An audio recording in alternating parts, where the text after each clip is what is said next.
बलराम जी ने महाभारत युद्ध क्यों नहीं लड़ा?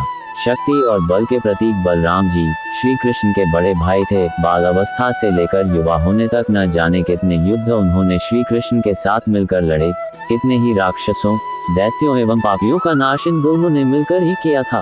फिर क्या कारण था जो बलराम जी कुरुक्षेत्र युद्ध में भाग लेने तक नहीं आए?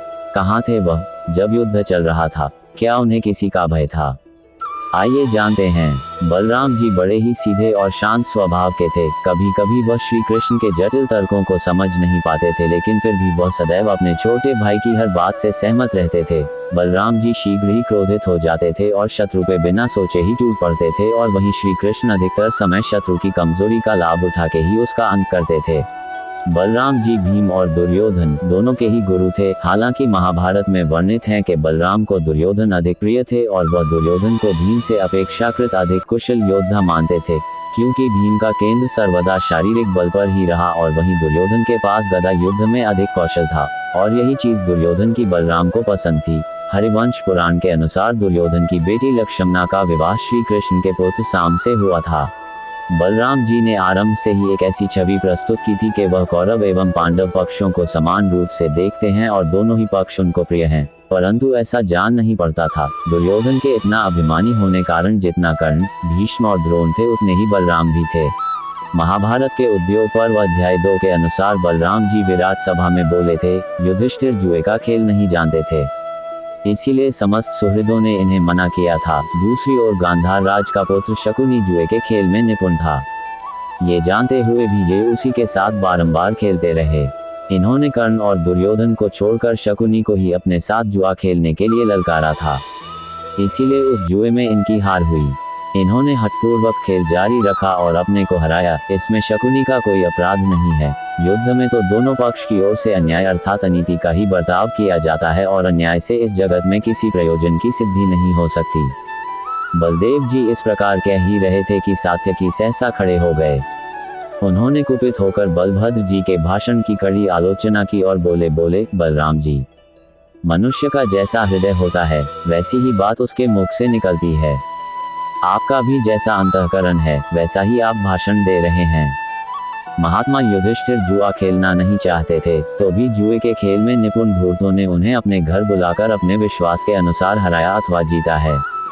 यह इनकी धर्मपूर्वक विजय कैसे कही जा सकती है? यदि भाइयों सहित कुंतीनंदन युधिष्ठिर अपने घर पर जुआ खेलते होते और ये कौरव वहां जाकर उन्हें हरा देते, तो वह उनकी धर्मपूर्वक विजय कही जा सकती थी। परंतु उन्होंने सदा क्षत्रिय धर्म में तत्पर रहने वाले राजा युधिष्ठिर को बुलाकर छल और कपट से उन्हें पराजित किया है। क्या यही उनका परम कल्याणमय कर्म कहा जा सकता है? युद्ध से पहले बलराम और दुर्योधन की वार्ता। युद्ध से पूर्व जब दुर्योधन युद्ध में समर्थन हेतु आया था, तब वहां श्री कृष्ण ने दुर्योधन से कहा था कि वह नारायणी सेना या मुझ में से किसी एक को चुन ले, परंतु मैं ना तो युद्ध करूंगा और न कोई शस्त्र ही धारण करूंगा। तब दुर्योधन ने नारायणी सेना को चुना और अर्जुन ने श्री कृष्ण को। नारायणी सेना को पाकर और श्री कृष्ण को ठगा गया समझकर दुर्योधन को बड़ी प्रसन्नता हुई, और उसके उपरांत वह बलराम जी के पास गया और उसने उन्हें अपने आने का सारा कारण बताया। तब वहां बलराम जी ने दुर्योधन को इस प्रकार उत्तर दिया था, तुम्हारे लिए मैंने श्री कृष्ण को बाध्य करके कहा था कि हमारे साथ दोनों पक्षों का समान रूप से संबंध है। राजन, मैंने यह बात बार बार दोहराई, परंतु श्री कृष्ण को जंची नहीं और मैं श्री कृष्ण को छोड़कर एक क्षण भी अन्यत्र कहीं ठहर नहीं सकता।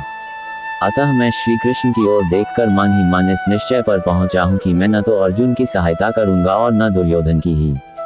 पुरुषरत्न, तुम भरत वंश में उत्पन्न हुए हो, जाओ क्षत्रिय धर्म के अनुसार युद्ध करो। बलभद्र जी के ऐसा कहने पर दुर्योधन ने उन्हें हृदय से लगाया और श्री कृष्ण को ठगा गया जानकर युद्ध से अपनी निश्चित विजय समझ ली। युद्ध से पहले बलराम का पांडव शिविर में जाना। कुरुक्षेत्र युद्ध आरंभ होने से पहले भी बलराम जी पांडवों के शिविर में पहुंचे थे। उन्हें देखते ही धर्मराज युधिष्ठिर, श्री कृष्ण, भयंकर कर्म करने वाले कुंती पुत्र भीमसेन तथा अन्य जो कोई भी राजा वहां विद्यमान थे, वे सब ने उठकर बलराम जी को समादर किया और उन्हें प्रणाम किया। तत्पश्चात बलराम जी युधिष्ठिर के साथ बैठे। वहां बलराम जी ने भगवान श्री कृष्ण की ओर देखते हुए कहा, जान पड़ता है यह महाभयंकर और दारुण नरसंहार होगा ही। प्रारंभ के इस विधान को मैं अटल मानता हूँ, अब इसे हटाया नहीं जा सकता। इस युद्ध से पार हुए आप सब सुहृदों को मैं अक्षत शरीर से युक्त और निरोग देखूंगा। ऐसा मेरा विश्वास है। इसमें संदेह नहीं कि यहाँ महान जनसंहार होने वाला है। मैंने एकांत में श्री कृष्ण से बार बार कहा था कि मधुसूदन, अपने सभी संबंधियों के प्रति एक सा बर्ताव करो, क्योंकि हमारे लिए जैसे पांडव हैं वैसा ही राजा दुर्योधन है, उसकी भी सहायता करो। वह बार बार अपने यहाँ चक्कर लगाता है। परंतु युधिष्ठिर, तुम्हारे लिए ही मधुसूदन श्री कृष्ण ने मेरी उस बात को नहीं माना है। ये अर्जुन को देखकर सब प्रकार से उसी पर निछावर हो रहे हैं। मेरा निश्चित विश्वास है कि इस युद्ध में पांडवों की अवश्य विजय होगी। भारत, श्री कृष्ण का भी ऐसा दृढ़ संकल्प है। मैं तो श्री कृष्ण के बिना इस संपूर्ण जगत की ओर आंख उठाकर देख भी नहीं सकता। अतः ये केशव जो कुछ करना चाहते हैं मैं उसी का अनुसरण करता हूँ। भीमसेन और दुर्योधन ये दोनों ही वीर मेरे शिष्य एवं गदा युद्ध में कुशल हैं, अतः मैं इन दोनों पर एक सा स्नेह रखता हूँ। इसलिए मैं सरस्वती नदी के तटवर्ती तीर्थों का सेवन करने के लिए जाऊंगा, क्योंकि मैं नष्ट होते हुए कुरुवंशियों को उस अवस्था में देखकर उनकी उपेक्षा नहीं कर सकूंगा। ऐसा कहकर महाबाहु बलराम जी पांडवों से विदा ले मधुसूदन श्री कृष्ण को संतुष्ट करके तीर्थ यात्रा के लिए चले गए।